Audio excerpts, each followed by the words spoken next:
이인혜 기자와 함께합니다.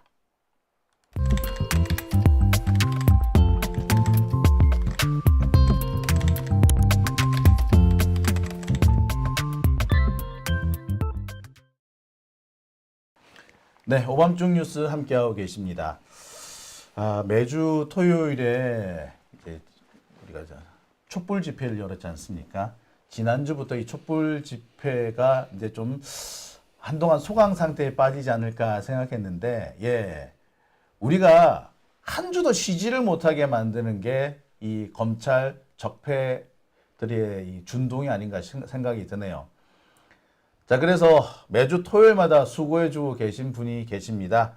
정치루킹 이인혜 기자 함께합니다. 안녕하십니까? 네, 안녕하십니까. 이인혜입니다. 반갑습니다. 오늘도 아주 바쁘셨다죠? 네, 오늘 무척 바빴습니다. 오늘 제가 민주당 서울시당 상임 대변인 되고 나서 지금 여러 행사들을 하고 있는데 오늘 이제 아무래도 매주 토요일마다 집회를 했었다가 이제는 좀 밀린 행사들도 다시 좀 시작하고 있고요. 그래서 오늘 하루 종일 좀 바빴던 시간입니다. 네. 서울시당 상임 대변인이라고요? 네, 올해 초에 맡았습니다. 진작에 얘기를 좀 하지. 사실 제가 이제 아무래도 이인의 정치루킹 누구 뭐 이런 식으로 검색을 좀 하시는 분들이 있더라고요. 그래서 제가 이제 나무위키도 좀 만들었고 이제 좀 정치인으로서의 어떤 행보를 가기 위해서 이제 스텝을 한 스텝 한 스텝 밟아가고 있는 중인데 사실 여기에서는 이제 정치루킹 이인의 그리고 이인의 기자 이런 식으로 좀 더 익숙해져 있어가지고 제가 일부러 말씀은 안 드렸었습니다. 근데 그냥 은연중에 언젠가는 퍼지겠거니 하고 좀 말하고 있지는 않았었습니다. 네. 네. 자, 지금 이인혜 기자가 드리고 있는 이 얘기 오늘 두 번째 하는 얘기입니다. 사실 네. 이게 지금 생방으로 진행 중이거든요. 네. 여러분 안녕하세요. 그래가지고 안 믿어요. 지금 댓글 하나 읽어주세요. 비오는 밤 오밤중 팬님들 안녕하세요. 소정님, 네. 이인혜 기자님 반갑습니다. 이인혜 기자 누구 닮았는데? 저 누구 닮았나요? 제가 예전에 윤진서라는 배우 아세요 혹시? 네, 윤진서 배우. 제가 윤진서 닮았다는 얘기는 좀 들었었는데, 네, 뭐 그렇다고 합니다. 제가 뭐 고전적인 거 뭐 예를 들어서 미술 시간에 이제 동양화 이런 데서 어디 많이 봤다 이제 이러면은 그런 부분은 맞는 것 같아요. 네. 약간, 제가 좀 조선시대에 태어났으면 확실히 미녀상인데 지금은 조선시대에 태어났으면 확실히 예, 뭐 미인도에 등장했을 것 같긴 해요. 네, 제가 좀 미인상일 텐데 아쉽게도 제가 이 현대시대에 태어나면서 조금 유니크한 얼굴로 바뀌었어요. 때를 네. 잘못 만났다. 네, 좀 그 얘기를 하고 싶군요. 네, 아쉬운 부분이 있습니다. 네. 네, 실은 제가 이 방송을 녹화를 했었어요. 녹화를 했는데 버튼 하나 잘못 누르는 바람에 녹화가 하나도 안 된 거야. 그래서 네. 진짜 첫 번째 주제 정말 잘 됐는데 진짜 너무 좋았는데 저희 둘만 알고 있어서 너무 아쉬워요.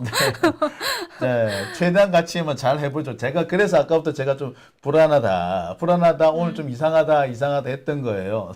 제가 월요일에 좀 쉬시라고 네. 권고도 좀 드렸는데 어떨진 모르겠어요. 네. 뭐 좀 윤석열 때문에 참 많이 달렸죠. 3월 달 계속 달렸는데 4월 달 들어와서 하루를 쉬기는 했습니다만 이게 생각보다 휴식이 좀 부족했던 것 같기도 합니다. 근데 또 이게 마음 놓고 쉬지도 못하겠어. 자꾸 지금 일이 희한하게 돌아가니까 지금 어디서부터 이거를 손을 대야 할까 싶을 정도예요. 그냥 사실 전방위적으로 우리가 위기 상태에 있는 거는 맞기 때문에, 그러니까 내란이 종식되지 않았다라고 하는 그런 위기의식에 대해서는 다들 알고는 있는데, 실제로 벌어지는 여러 형국들이 오히려 우리 국민들을 좀 더 많이 불안하게 하는 그런 상황들이 벌어지는 것 같습니다.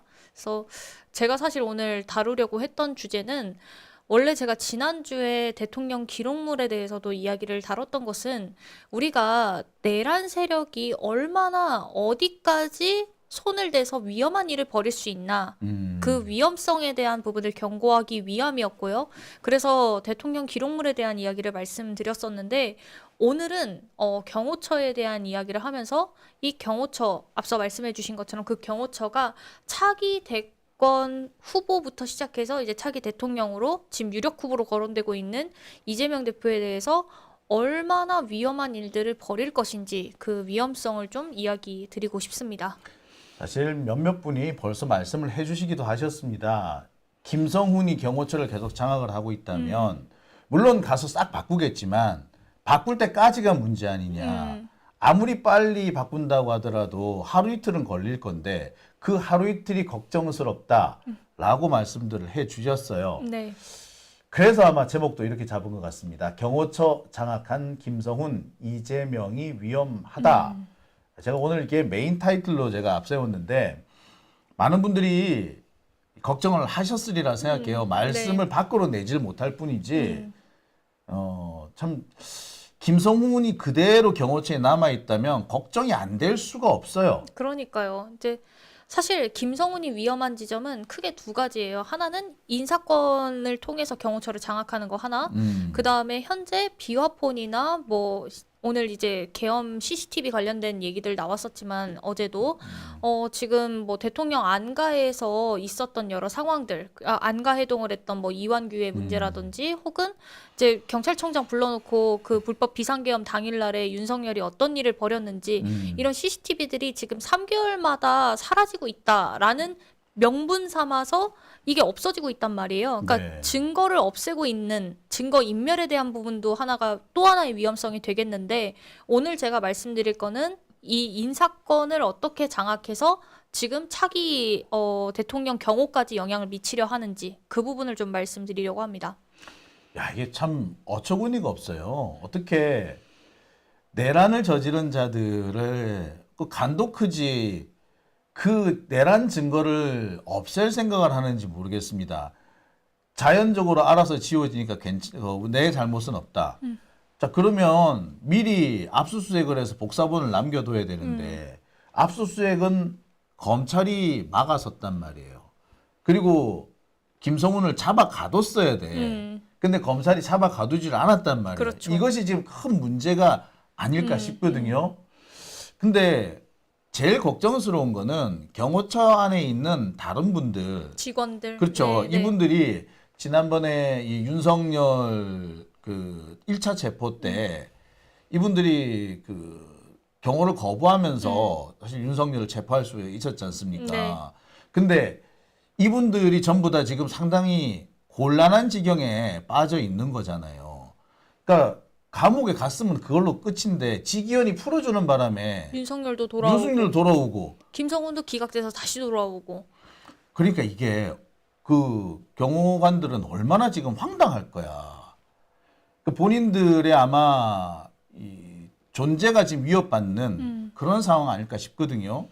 지금 최대 위협 상태인 게 맞고요. 그래서 사실 연판장 이야기가 이제 나왔습니다. 이틀 전에 여러분들 아시겠지만 지금 경호처 창설 이래에 지금 1960년대 그 독재 정권 이후로 이제까지 경호처가 이렇게 부각된 적도 없었고 사실 독재 정권이 끝나고 나서는 경호처가 지금 여러 문제가 된다라는 거는 이번이 거의 저는 처음이라고 생각하고 또 연판장 같은 경우에도 원래 이 경호처 직원들 그 경호처 내부 분위기가 어쨌든 상명하복 조직이 우선이다 이런 게 있기 때문에 사실 윗사람한테 수뇌부한테 무언가 문제 제기를 하는 게, 한다거나 예. 저항을 한다거나 이런 게 전혀 없었는데 지금 이번에 경호처 직원들이 이광우 본부장 그리고 김성원 차장 등 그 수뇌부들을 대상으로 해서 지금 집단 행동을 벌이고 있다. 그렇게 해서 연판장을 작성하고 있고 이게 지금 벌써 700명 넘는 직원들이 다 연판장에 서명을 했단 말이에요. 그러니까 이걸 두고서는 뭐 김성훈 경호처장은 이게 위법하다라는 식으로 이야기를 하지만 사실 아시겠지만 대부분의 헌법학자들, 법조계에 있는 분들은 이게 공익적 목적으로 하는 집단 행동이기 때문에 어쨌든 내란 수계를 그렇죠. 지킨다는 내란이거든요, 건 내란. 예, 이 내란 수계를 지키기 위해서 경호를 해라. 이거는 이거 자체가 불법적인 지시이기 그렇죠. 때문에 이거에 대해서 저항을 하는 것이야말로 당연히 공익적 목적에 그럼요. 해당한다라고 해서 지금 경호처 직원들의 행위가 상당히 공정하게 지금 공평하게 돌아가고는 있는데 어쨌든 경호처 직원들이 지금 굉장히 힘든 상황인 어쨌거나 거죠. 지금 어쨌든 지금 지휘를 하고 있는 거는 김성훈이잖아요. 그렇죠. 인사권도 가지고 있고 음. 아마 본인한테 저항했던 직원들을 지금 막 이렇게 불이익도 주고 한다고 제가 들었거든요. 네, 맞습니다. 지금 경호처 직원들 어떻게 불이익 주고 있는지 그건 조금 후순위로 미뤄서 좀 이야기를 하고요. 후술하기로 하고 연판장에 관련된 내용들을 제가 좀 입수했습니다. 그 네, 내용을 좀 연판장 내용을 한번 볼게요. 네. 경호차장 등의 권한 행사 중지 청원의 건에서 청원을 직접 한 것 같습니다. 네. 대통령 경호처는 경호 대상자의 생명, 신체 안전을 보호하기 위한 국가 경호 전문 기관으로 대한민국 현대사에 자리매김해 매김해왔다. 왔습니다. 그런데 지금은 사병 집단이라는 조롱 섞인 오명과 함께 조직의 존폐의 기로에 서 있습니다. 원인 제공자인 김성훈 차장과 이광우 경호본부장은 대통령의 신임을 등에 업고 경호처를 사조직화하고 있으며 직권남용 등 갖은 불법 행위를 자행하여 조직을 위태롭게 하였습니다. 또 부적절한 언론 인터뷰와 사생활 등을 통해 공공기관의 정치적 중립을 훼손하고 조직의 명예를 실추시켰습니다. 뿐만 아니라 특수공무집행 방해 및 증거인멸 교사로 수사 대상이 되어 있으며 각종 위법 행위와 직장 내 갑질 혐의도 있습니다. 현재 김성훈 차장과 이광우 본부장은 수사기관의 피의자로 권한을 행사하는 것이 부적절합니다라고 네. 했습니다. 네. 지금 요 내용들을 좀 보게 되면 지금 경호처 직원들이 이게 지금 윤석열의 사병화가 되어 있다라고 하면서 경호처에 대한 문제 제기를 하고 그다음 수뇌부들에 대한 문제 제기를 한 다음에 경호처가 앞으로 어떻게 했으면 좋겠다라고 이야기를 하고 있는 건데요. 네. 저는 여기서 이 노란색 부분이 굉장히 중요하다고 봅니다. 왜냐하면 이 노란색의 뒷부분을 읽게 되면 이 김성원 차장이 기관장 대행이란 권한을 이용해서 직위 해제 처분을 회피하고 지속적으로 경호차장과 경호본부장의 권한을 행사하고 있다. 이 말이 뭐냐면 결국에는 김성훈 경호차장이 현재 경호처장의 직무대행을 수행하고 있지 않습니까? 그러니까 실권을 다 쥐고 있다는 얘기죠. 그렇죠. 어쨌든 1차에서 1차 체포 저지를 했을 때에는 박종준 경호처장이 있었고 그 경호처장이 사실상 구속이 되면서 그 2차로 김성훈 차장이 처장 대행을 하게 됐는데 사실 이 김성훈 차장에 대해서 이 부분이 위법하다. 그래서 김성훈 차장을 직무 배제시킨다든지 아니면 아예 박탈을 시켜서 더 이상 경호처에 발도 못 붙이게 만들 수 있는 대상이 있어요. 그게 바로 한덕수 대행이고 최상무 부총리였단 말이에요. 그렇죠. 권한이 거기에 있죠. 그렇죠. 그 사람들이 사실상 해임을 해버리면 그만인 상황이었는데 해임을 하지 않고 김성훈 차장에 대해서 수수방관하고 있으니까 지금 사실상 이 경호처의 어떤 여러 가지 상황들을 한덕수 대행이나 최상무 부총리가 만든 것이나 다름이 없는 겁니다. 이거는. 참 이래서 답답한 것이 한덕수 최상목을 탄핵하자는 말이 그래서 자꾸 나오는 거예요. 이 사람을 탄핵하지 않으면 이런 문제들이 계속 생길 겁니다. 내란 증거가 사라진다든지. 특히 근데 여기서 답답한 것이 자꾸 민주당 내부의 어떤 사람들이 이 정치적인 계산을 하려고 든다는 거예요. 지금 윤석열 해임 윤석열이 파면된 상태에서 최상목이나 한덕수를 탄핵하면 부담스럽다는 등 아니 부담스러운 거는 탄핵을 하기 때문에 부담스러운 것이 아니라 얘들이 그냥 나쁜 짓을 하는데도 그 자리에 그 현직에 그대로 눌러앉아 있으면서 나쁜 짓을 계속 하게 만들어준다는 거예요. 나쁜 짓을 했는데 내란에 동조하는 짓을 했는데 해임이 되지 않고 계속 그 자리에 눌러앉아 있게 되면은 나쁜 짓을 해도 된다라는 메시지가 된단 말이에요. 그렇다면은 그들의 불법 행위에 저항하고 그들의 불법 행위를 막았었던 사람들은 뭐가 되느냔 말이야. 그 사람들은 앞으로 상당 기간을 고통에 처해 있게 된단 말입니다. 정치가 국민들이 겪고 있는 고통을 덜어주려고 해야지 수계산안이라고 지들 수계산안이라고 고통받는 국민들 정말 정의로운 정의의 편에 섰던 공직자들을 계속 괴롭게 놔둔다는 거 이거야말로 정말 죄악이란 말이에요. 이거야말로 진짜 직무유기에 해당이 됩니다. 그러니까 저는 사실 여기에서 한 가지 더 이야기하고 싶었던 것은 저는 이 한덕수 대행 같은 경우에 갔다가 왔잖아요. 그렇죠. 헌재까지 갔다가 왔는데 저는 그래서 그 조한창 재판관과 김복형 재판관에 대해서 정말 열이 너무 받는 거예요. 왜냐하면 이 한덕수 대행의 문제 갔다 옴으로써 발생하는 여러 문제들. 지금 한덕수 대행이 아니 가뜩이나 내란 상설 특검에 뭐 예를 들어서 특검 뭐 후보자 추천도 하지도 않고 그 다음에 여러 가지 지금 일들을 벌이고 있잖아요. 이완규 법제처장을 헌법재판관에 임명하는 등 뭐 말씀하신 것처럼 2,400원 그 판결 내린 그 함상훈 판사에 대해서도 헌법재판관으로 임명하는 그런 위법하고 직권남용에 대한 부분을 하고 있는데 이 한덕수 대행이 다시 돌아오게끔 만든 전 헌법재판관들도 문제가 있다라고 그렇죠. 생각을 합니다. 그래서 그 지점이 너무 안타깝고 안타깝죠. 너무 화가 납니다, 진짜로. 이제 우리가 화가 나는 것도 물론인데 그 경호처 직원들은 지금 얼마나 지금 고통스러울 거야. 그렇지, 자기들이 사실상. 사실상 내쫓은 사람인데 떡하니 돌아왔어. 이거 분위기 요새 보면은 혹시 신병이라는 그 네, 알아요. 예. 네. 신병이라는 그 드라마에 보면은 그 성윤모가 등장해. 네. 얘가 이제 그 뭐 저기 관심병사인가? 관심병사 정도가 네. 아니라 얘가 이제 저기 이상한 야동 같은 거 만들어 뿌렸다가 그걸로 걸려가지고 감옥에 가. 네. 그런데 어떻게 해가지고 풀려나서 원대 복귀를 하는 거야. 그러면 어떻게 돼? 성윤모를 내쫓았던 그 많은 사람들 뭐가 돼? 그러니까 진짜 벙찌는 상황이 되는 거죠. 벙찌고 어떻게 생활해야 될지 모르잖아.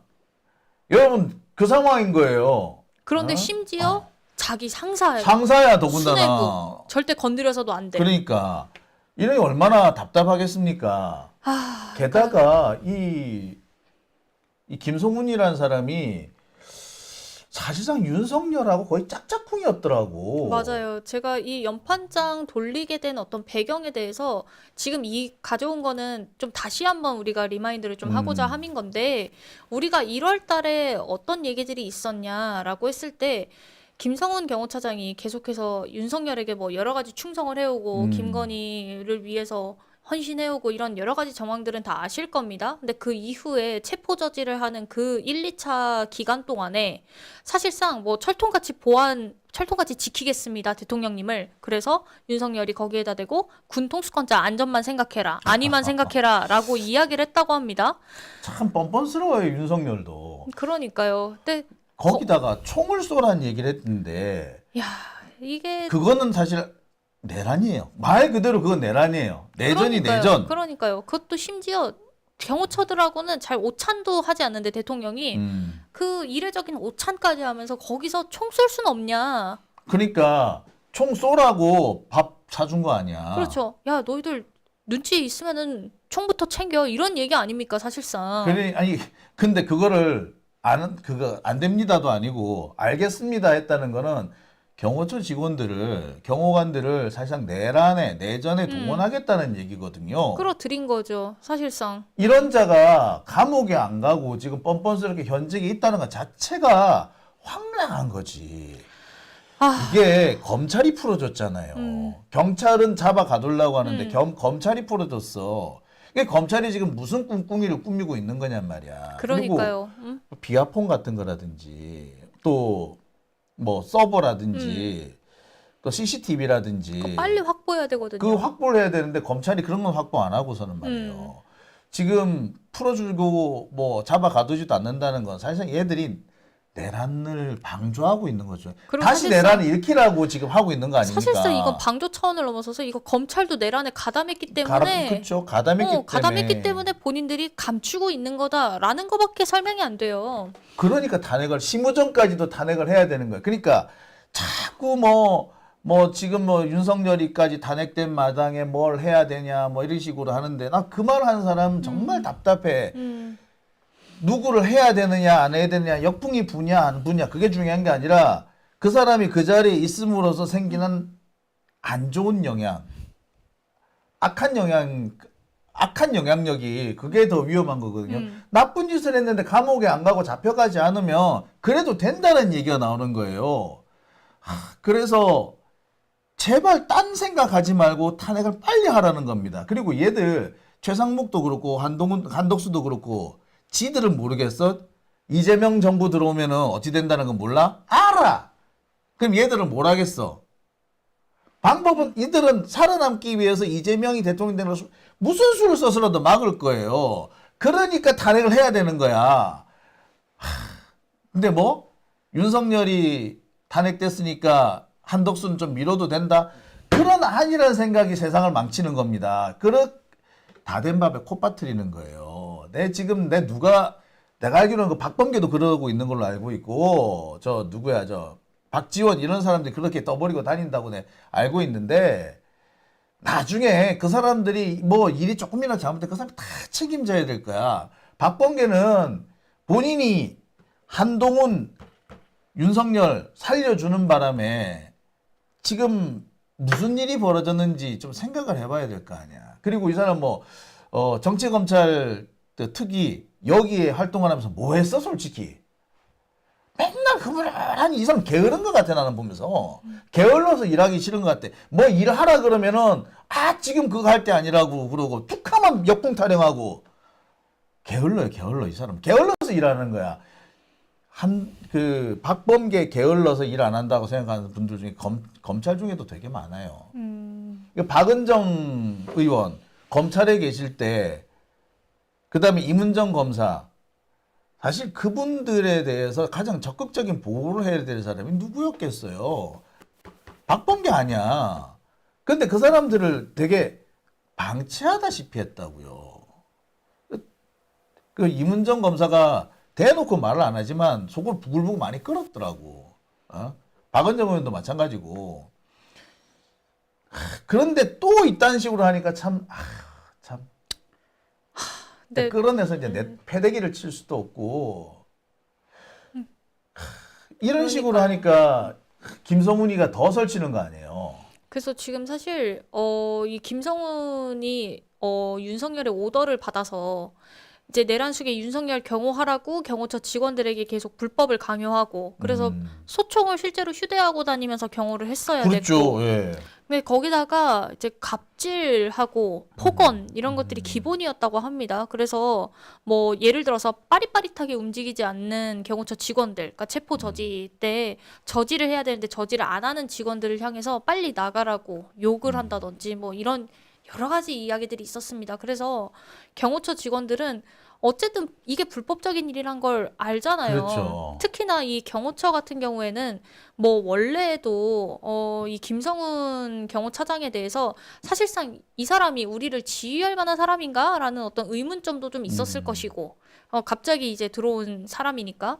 근데 거기다가 사실상 이 김성훈에 대한 부분을 좀 MZ적인 측면에서도 아무래도 그런 경호처 직원들이 원래 지금 일반적으로 기성세대가 어떤 좀 소위 말하는 꼰대 같은 짓을 했을 때에도 이건 좀 저항감이 있다, 문제가 있다라고 생각을 할 수가 있는데 이 김성훈이 특히나 비상식적이고 비이성적인 일들을 워낙 많이 했기 때문에 더 좀 반발감이 심했던 것 같습니다. 그런데 네. 그럼에도 불구하고 이 김성훈 경호차장이 사실상 자신의 지시에 거부한 사람들을 직무 배제를 시키는 일들이 있었죠.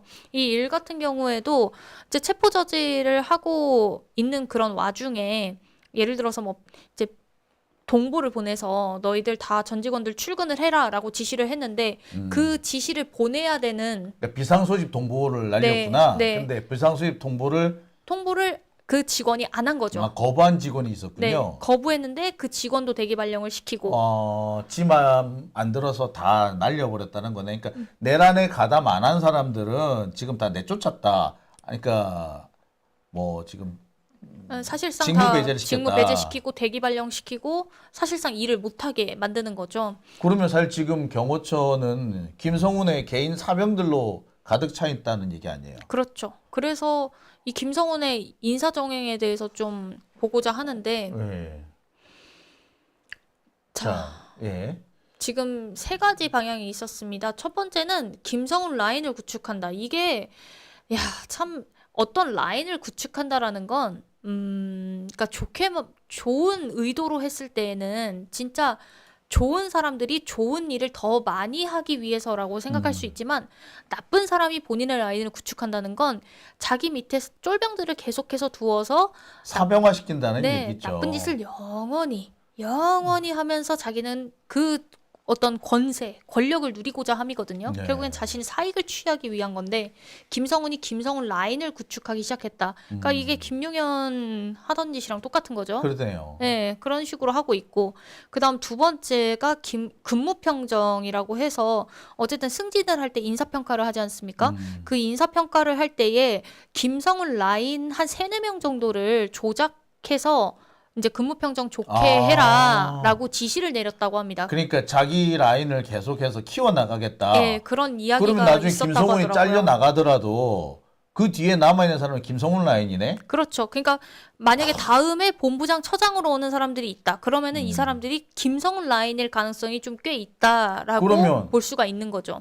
그들이 무슨 짓을 한다고 해도 김성훈이 걔들한테 무슨 이상한 나쁜 오더를 짓을 내려도 시켜도 네. 할 수 있다란 그 일이 벌어질 수 있다는 얘기 아니에요. 그렇죠. 그래서 벌써 그 3-4명은 이미 의원들 사이에선 이제 돌고 있다곤 하는데 어쨌든 그렇게 지금 되고 있다라고 하고요. 야, 이거 무시무시한 얘기예요, 이게. 무시무시한 얘기예요, 이게. 그러니까요. 그리고 사실 또 하나는 이 김성훈의 갑질, 폭언, 뭐 그다음 불법 지시에 대해서 폭로한 경호처 간부가 있었습니다. 이 간부는 청문회에서도 나와서 진술을 할 정도로 정말 많이 용기를 낸 분이에요. 이분은 정말 공익 제보자라고 해도 과언이 아닐 정도인데 이 직원을 대상으로 해임을 의결했고요.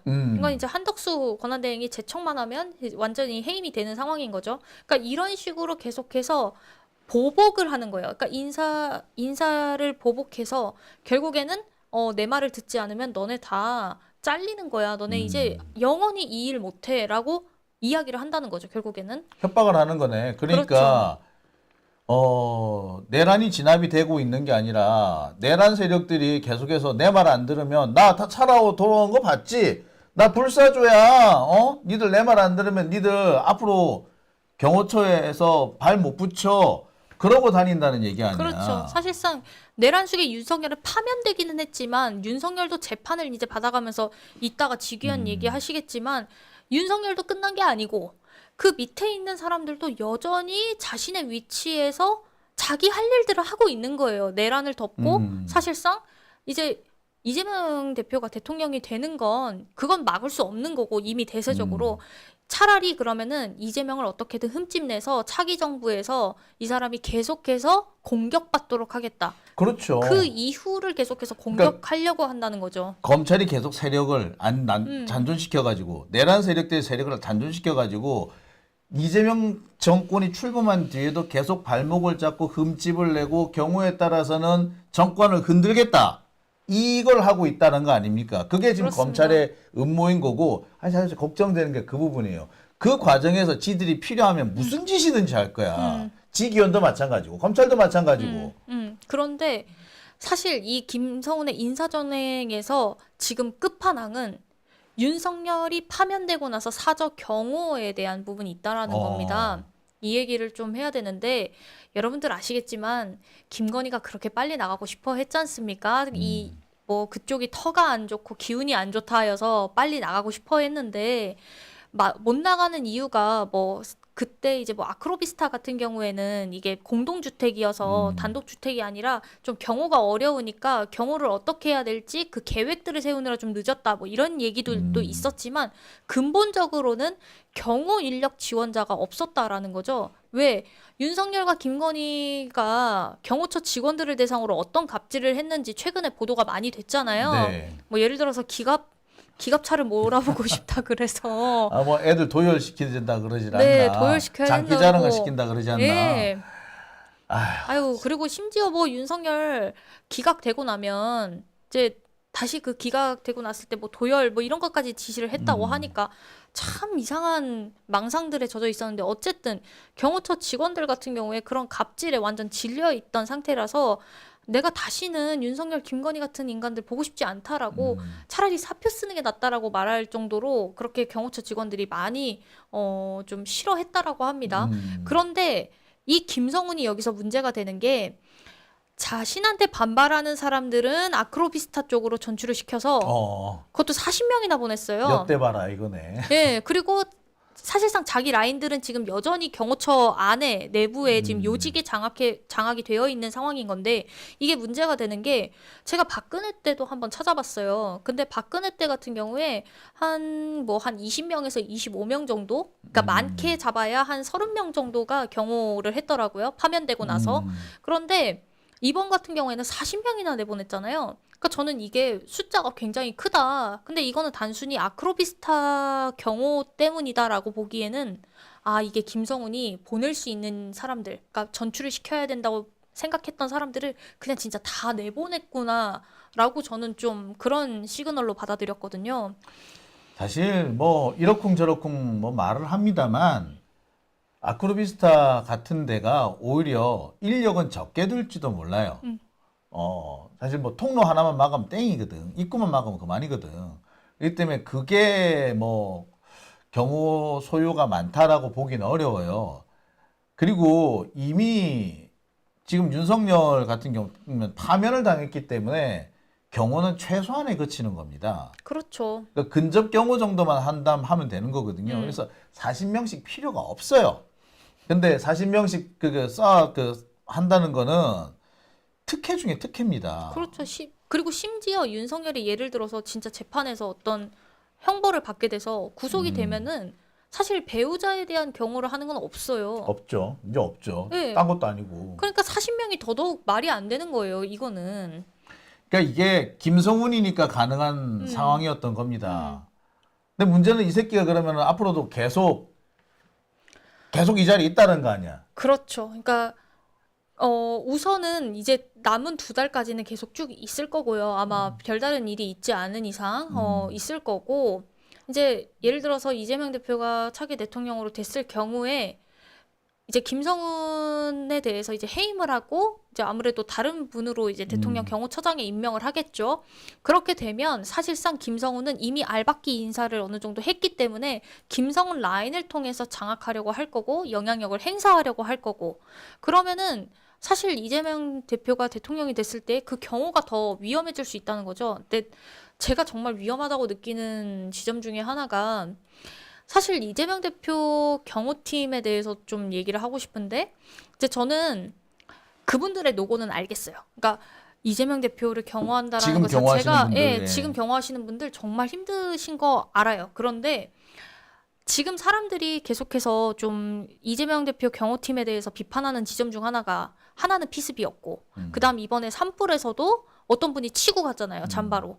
그러니까 그런 것들을 봤을 때 이거 경호가 허술한 거 아니냐 이런 얘기들이 있었는데 그 경호가 허술하다라고 하는데 예를 들어서 차기 대통령이 된 후에도 김성훈 같은 김성훈이 놈이 하면은 있으면은 이재명 대표가 무슨 일을 어떻게 당할지 전혀 예측을 할 수가 없는 상황이 돼버리는 거죠. 그렇죠. 뭐 대대적인 물갈이가 있겠지만 물갈이를 하는 초기 아무리 시간을 빨리 한다 그래도 하루 이틀은 경호를 저들이 경호를 할 수밖에 없는데 그럼 그 하루 이틀이 위험하지 않을 수가 없는 거거든요.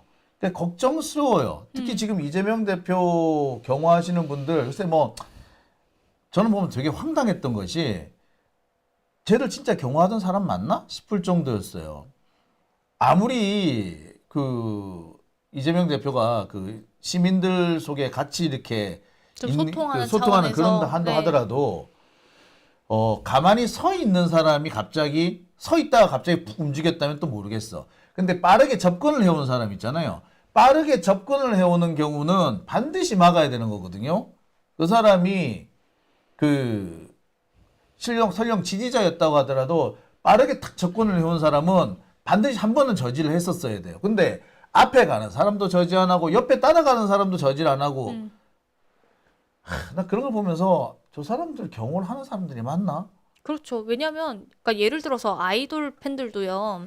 아이돌들도 이렇게 있다가 이제 그러니까 경호하는 분들이 그러니까 팬들 딱 다가오는데 거기서 탁 이렇게 막고 있으면 팬들이 막 뭐라고 해요. 그러면은 이제 경호 직원들을 좀 이렇게 제지하고 아이돌이 팬들을 이렇게 만난단 말이에요. 그러니까 지금 말씀하신 것처럼 예를 들어 이재명 대표가 어떤 소통의 차원으로 접근하고자 했다면 차라리 경호처 직원들에게 좀 괜찮다 물러나 있어라 하고 뭐 만난다든지 그렇게 충분히도 할 수 있는 건데 전혀 그런 게 되어 있지 않은 상황에서 갑자기 무방비하게 당하는 경우들이 한 2번 정도 우리가 벌써 눈으로 확인을 했다 보니까 경우가 걱정이 되는데 거기다 그게 김성훈이야. 김성훈이 그걸 컨트롤한다 그러면 지금 이재명 대표에 대해서 우리가 걱정해야 될 게 법적인 것도 걱정해야 되지만 물리적인 것까지도 같이 걱정을 해야 되는 상황이 돼버리는 거예요. 이게 지금. 야, 이거 진짜 답답해요. 너무- 답답해서 이거 진짜 뭐라고 말 못하겠는데. 그러니까 저는 정말 이런 부분들 때문에 그러니까 지금 이 일을 해결할 수 있는 사람은 한덕수예요, 그죠? 그렇죠. 근데 한덕수가 전혀 일을 할 의사가 없는 거 아닙니까? 그렇죠. 그러니까 탄핵을 해야 되는 거고 빨리 내쫓아야 되는 거예요. 그러니까 사실 한덕수 때문에 생기는 문제가 한두 가지가 아니란 말입니다. 따라서 한덕수를 그냥 놔둬서 생기는 문제점은 한덕수를 날려서 생기는 역풍보다 훨씬 커요. 근데 그 점을 자꾸 생각을 해야 되는데 자꾸 역풍 타령을 하니까 참 이게 사실 너무 그 민주당 내부에 몇몇 사람들이 너무 안일해. 깨어른 건 둘째치고 안일해. 근데 그런 사람들이 신중한 척, 그런 사람들이 또 되게 또 자기 자리 욕심은 많아. 꼭 그런 사람들이 가가지고 일을 배려놔요. 예? 그 사실 박범계 같은 사람이 대표적인 사람이고 박지원 같은 사람이 대표적인 사람이에요. 예? 뭐 백혜련 이런 분들도 마찬가지고 솔직히 이런 분들이 눈에 불을 켜고 덤벼줘야지 되는데 오히려 이런 사람들이 흐물흐물하니까 자꾸 지금은 안 해도 된다라는 식으로 아니 내가 지난번 탄핵되는 그날 4월 4일에도 뭐라 그랬냐면 이제 바로 한덕수 탄핵으로 들어가야 된다. 그러니까 뭐라는 게 아니라 한덕수 이제 뭐 2달만 있는데 뭐 시한부인데 뭐 걱정 안 해도 된다 이러더라고. 근데 바로 다음 화요일 날 무슨 짓을 했어요? 이완규 법제처장. 그렇죠. 네. 이완규랑 함상훈이 헌법재판관 임명해 버렸잖아. 우리 뒤통수 맞았어. 곧바로 우리가 사실 한덕수가 지난번에 12월 달에도 지 탄핵 당할 것 같으니까 발발발발 기었다고 덜덜덜 떨었다고 그랬는데 그래 탄핵 안 하고 넘어가 줄게 잘해봐 이렇게 해주니까 곧바로 뭘 했느냐 임명을 안 했죠. 곧바로 양곡법 거부권 행사해버린 거예요. 그리고 헌법재판관들 임명을 안 한 버린 거야. 한덕수한테 한 번 당했으면 됐지 왜 또 당하느냐고. 검찰도 마찬가지예요. 누구는 그러더라고. 이제부터 검찰이 윤석열 잡는 데 집중할 거라고. 윤석열 바로 뭐 작살낼 거고 김건희 뭐 잡아 가둘 거고 개뿔 지금 일주일이 넘어가는데 검찰이 그런 분위기 있어요? 아니에요. 지금 검찰이 오히려 윤석열을 살려주려고 하고 있어. 어떻게든 간에. 검찰의 목적은 자기들이 조직이 사는 건데 자기 조직을 살리기 위해서는 어떻게든 간에 윤석열을 일부라도 살려서 끌고 가야겠다는 생각이 있는 거야. 예? 그러니까 심우정이 또 날려야 되는 거고 최상목도 날려야 되는 거예요. 그러니까 사실 제가 이 얘기와 더불어서 좀 말씀을 드리고 싶었던 건 사실 우리가 박근혜 탄핵 이후에 여러 일들이 많았습니다. 우리가 그러니까 탄핵이 돼서 실제로 대통령이 탄핵이 돼서 그 다음에 이걸 어떻게 수습해야 되는지 여러 방법들이 몰랐기 때문에 그때 권한대행은 어떻게 해야 되고 기록물은 또 어떻게 해야 되고 경호처는 어떻게 해야 되고 여러 이야기들이 나왔었는데 그런데 사실 박근혜 탄핵 이후에 발생했던 이 문제들이 여전히 반복되고 있고 똑같이 지금 계속해서 벌어지고 있단 말이에요. 지금 하다못해 그때 그 박근혜 탄핵 이후에 그 권한대행의 그 권한을 당연히 그냥 이제 권한대행으로서의 권한을 그냥 아주 소극적으로 그냥 소극적인 부분으로 이 현상 유지 차원으로 완전히 법률적으로 명시를 해놨다면 지금 한덕수가 하는 모든 일들 어쩌면 못했을지도 모르고 거예요. 네, 할 수가 없었을 거예요. 법도 만들어 그 준비를 하고 있었어요. 네. 그러니까 할 수가 없었을 거예요. 근데 뭐 찾아보면은 여러 가지 법률도 만들었고 뭐 법안도 했지만 결국에는 이게 다 후순위로 밀리면서 이게 그 당시에 뭐 문재인 정부는 저는 그래요. 뭐 여러 가지 박근혜가 워낙 이제 박근혜 정권에서 발생했던 워낙 많은 문제들이 있었으니까 경제도 살려야겠고 개혁도 해야겠고 민생도 챙겨야겠고 여러 가지가 동시다발적으로 일어날 수밖에 없는 상황이었다는 건 충분히 이해하지만 그럼에도 불구하고 했어야 되는 것들 예를 들어 탄핵 이후에 어떻게 이걸 수습해 나가야 되는지 그 선례들을 잘 만들어 놨다면 지금 이렇게 내란 사태가 벌어지고 나서도 어떻게 보면 더 빠르게 수습을 해서 우리가 내란 종식을 정말 조기에 맞이했을 수도 있었을 거예요. 그런데 지금 이 대통령 권한대행이 벌이는 여러 가지 일들뿐만 아니라 사실 김성훈 같은 사람들이 경호처에 수뇌부로 있으면서 발생하는 문제들에 대해서도 우리가 지금 마주하게 됐잖아요. 거기에다 이따 얘기하시겠지만 정치판사, 정치검찰 이런 문제들까지도 지금 벌어지고 있는 단계인데 이 부분에 대해서 이제는 좀 심각성을 갖고 민주당이 이제는 좀 빠르게 그 일들을 저는 해야 된다고 보고 그래서 저도 제가 할 수 있는 역할들을 좀 하면서 나아가려고 합니다. 네. 사실 이게 시기가 참 중요해요. 빨리 이번 내란 사태는 빨리 종결시켰어야 돼요. 그래서 지금 헌법재판소 결국 윤석열을 탄핵하긴 했지만 한 달 정도는 더 미뤄졌어요. 사실 나의 생각으로는 아니 내란 다 봤잖아. 오래 끌 일이 아니었어요. 2월 그렇죠. 말 됐으면 끝났어야 돼. 그래서 4월 말에 대선을 치렀어야 된 거야. 그리고 2월 말에 끝난다고 저희도 얘기했었잖아요. 이건 2월 너무 말에 원래대로 했어. 2월 이건 말에 확실하니까, 끝나고. 그랬으면 지금 4월 말에 대선을 치르게 됐을 거야. 그랬으면 우리가 이 걱정을 하고 있었겠냐고. 아니거든요. 아무리 그래 좀 더 늦어져서 3월 우리가 10일, 13일 이때쯤 했으면 5월 13일이 대선이었을 거야. 그랬으면 이제 한 달 남았거든. 지금 이 걱정하고 있을 이유가 없단 말이에요. 헌법재판소가 한 달을 끄는 바람에 우리가 안 해도 되는 걱정을 한 거예요. 지금 문영배 재판관에 대해서 이제 갑자기 막 사람들이 갑자기 찬양 일색인데 나는 찬양 받으면 안 된다고 봐요. 이 사람이 한 달을 끌면서 한 달 동안에 무슨 일들이 벌어졌는지를 생각해야 되는 겁니다. 미뤄서 조진다는 얘기 있어요. 옛날 이게 그냥 세간에 떠도는 그런 얘기인데 육조직이라고 있어요. 조직이. 조진다고요? 네, 조진다고. 6가지 조지는 거. 어떻게 해서 조지느냐, 재산은 팔아 조지고, 검사는 불러 조지고, 경찰은 때려 조지고, 그 다음에 판사는 밀어 조진다, 이런 얘기를 해요. 그런데 제일 나쁜 거는 밀어 조지는 거다. 왜? 미루어서. 자꾸 밀어버리니까. 연기에서. 그것 때문에 난 계속 불려다녀야 되고, 계속 두드리게 맞아야 되고, 계속 재산을 팔아야 된단 말이야. 예? 그런데 이번에 딱 그 상황이 문영배 재판관 때문에 생긴 거잖아요. 그것만 아니었으면 이런 상황까지 안 왔었어. 우리가 지금 걱정할 거 하나도 없었단 말이야. 2월 말이었으면 4월 말 지금 이제 한 20일 남았겠네? 마찬가지입니다. 다른 것도 자꾸 미루는 거예요. 그때도 이런 법을 만들어야 한다 할 때 미뤘어. 코로나 때문에 미루고, 때문에 미루고. 그러다가 이 꼴이 된 거예요. 윤석열 때려잡아야 된다. 검사도 확 다 잘라버려야 된다. 그랬을 때, 지금 검사들 쳐버리면 우리 대선 진다고. 미뤘어. 언론개혁 해야 된다. 그러니까 지금 언론개혁 하면은, 진다. 결국 그것 때문에 지금 우리가 진짜 졌잖아. 안 해서 그때도 내가 그랬어. 내가 지금도 한 번씩 그때 김남국 의원한테 되게 화를 뭐라 그랬다는 얘기를 지금도 하는데 김남국 의원 지금 귀가 되게 간지러울 거야. 검찰개혁, 언론개혁 빨리 해야 된다고. 늦추면 안 된다고. 그랬더니 뭐라 했느냐 한 게 아니라 아유 형님 지금 우리 그거 하면 대선 져요 그러더라고. 그래서 내가 그거 안 하면 진다! 내가 그랬거든요. 그러니까 그래 나중에 이제 대선 끝나고 난 다음에 내가 그랬어요. 거봐 졌잖아! 이랬거든.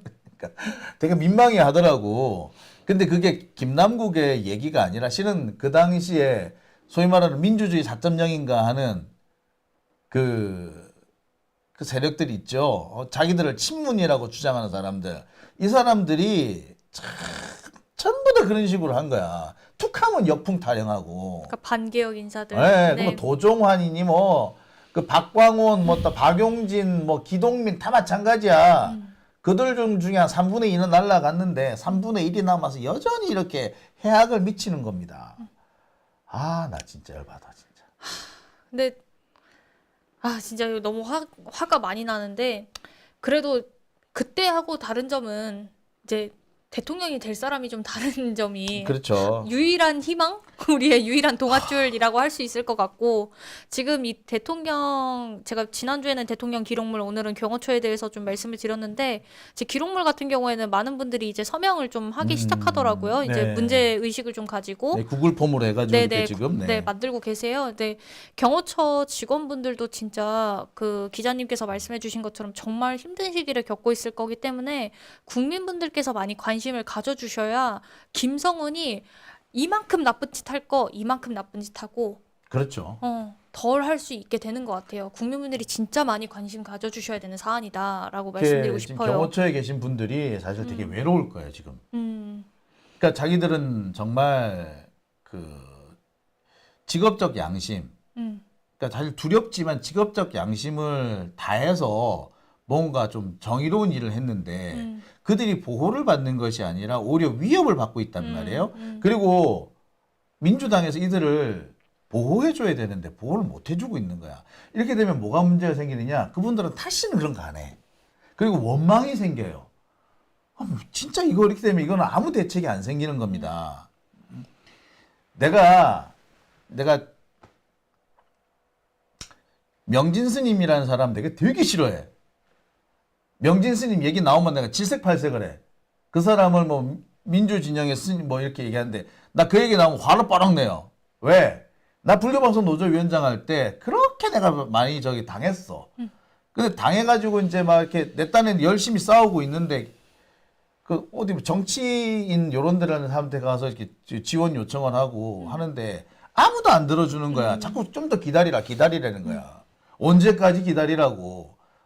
그래서 제가 나름 동아줄이라고 생각하고 찾아간 데가 명진 스님이었어. 노조 그 지도법사를 해달라고 갔어. 칼같이 거들어대. 야, 뭐 그 이유에 대해서는 내가 이유가 더 열받았는데 그 얘기를 하려면은 이제 불교 방송이나 당시 불교계 얘기를 너무 깊이 들어가야 되니까 그거 넘기고 내가 네.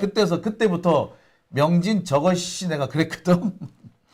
그런데 지금 경호처 직원들도 지금 저렇게 외롭게 두면 다 그렇게 생각을 가질 겁니다. 그러니까 우리 그래서 이렇게 그 정치에서 해결해 주지 못하는 것이 있다면 우리 시민들이 좀 도움을 드려야 된다. 외롭지 않게 해야 된다 저는 생각이 들어요. 맞아요. 네. 그래서 많이 좀 관심 가져주시고, 뭐 필요한 것들이 있다면 같이 좀 물심양면으로 도우면서 같이 가는 게 좀 필요하겠습니다. 네. 또 핏대를 안 올려야 되는데. 이제 앞으로 두 번째, 세 번째 주제에서는 더 하셔야 되는데, 지금 첫 번째부터. 그러니까 처음부터 열이 받아가지고. 아니, 근데 지금 첫 번째 할 때보다 좀 생기가 있어요. 아, 그래요? 제가? 네. 아까 좀 날려먹은 거. 아까 날려온 거에서는 네, 날려먹은 우리 녹화 안 떠진 거. 아까는 약간 좀 이제 좀 아래로 시작하셨다가 이제 핏대를 중간부터 엄청 세우셨거든요. 그러고서는 계속 이 상태로 마무리였다면 지금은 이게 뭔가 이렇게 잘 완급 조절이 된달까? 야, 시청자분들 계시다고 진짜 다른 거 봐요. 지금 저 지금 처음 봤어요. 지금 이런 모습. 지금 시청자분들이 있어갖고 다른 것 같아요. 저랑 둘이 있을 때 좀 다르신 것 같아요. 제가 어제는 우리 이경 대변인한테 이렇게 한 방 먹고 오늘은 또 이인혜 기자한테 한 방 먹고 내가 참 어떻게 한 방이라고 생각하세요? 에? 그만큼 우리 기자님이 굉장히 정의에 불타고 계시다라는 거를 얘기를 한 거죠.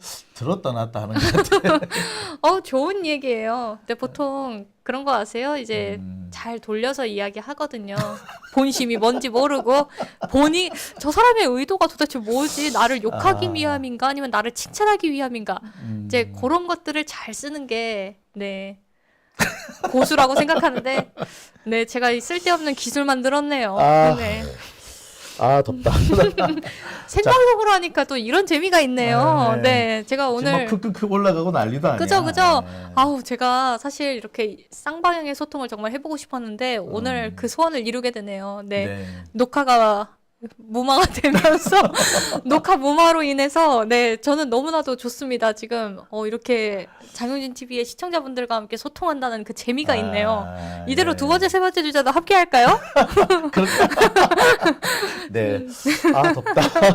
아, 더워라. 네, 죄송합니다. 제가 이제 마치고 가봐야 돼서 가보도록 네. 할게요. 네. 두 번째, 세 번째까지 같이 있으면 제가 오늘 그냥 이렇게 탈탈 털릴 것 같아. 네, 그리고 저 데려다 주셔야 돼요. 네. 예, 참. 어제 이어서. 네. 네. 다음에 또 이런 기회가 언제 있을지 모르겠는데요. 기회를 네, 마련해 보도록 하겠습니다. 네. 녹화가 무마되면 가능한 일입니다. 네. 네. 네. 빨리 보내야 되겠어요. 네. 오늘 고생하셨습니다. 다음 주에 네, 뵙겠습니다. 다음 주 뵙겠습니다. 안녕히 계세요.